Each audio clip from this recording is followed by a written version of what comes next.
నరసింహపురం గ్రామంలో రవి అనే వ్యాపారి ఉండేవాడు. సరకులను తక్కువ ధరకు కొని ఎక్కువ ధరకు అమ్మి లాభాలు సంపాదించేవాడు.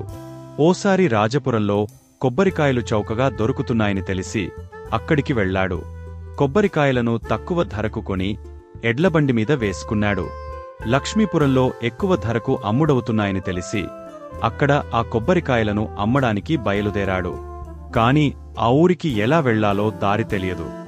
లక్ష్మీపురానికి ఎలా వెళ్లాలో చెప్పమని సమీపంలో ఉన్న ఓ మేకల కాపరిని అడిగాడు.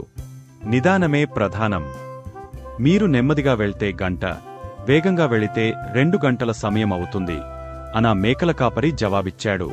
ఈ సమాధానానికి రవి తనలో తాను నవ్వుకుంటూ, ఈ మేకల కాపరి ఒట్టి అమాయకుడిలా ఉన్నాడే అనుకున్నాడు. వెంటనే లక్ష్మీపురం గ్రామానికి చేరుకోవాలని ఆ దారిలో బండితో వేగంగా తిరిగ ప్రయాణం ప్రారంభించాడు.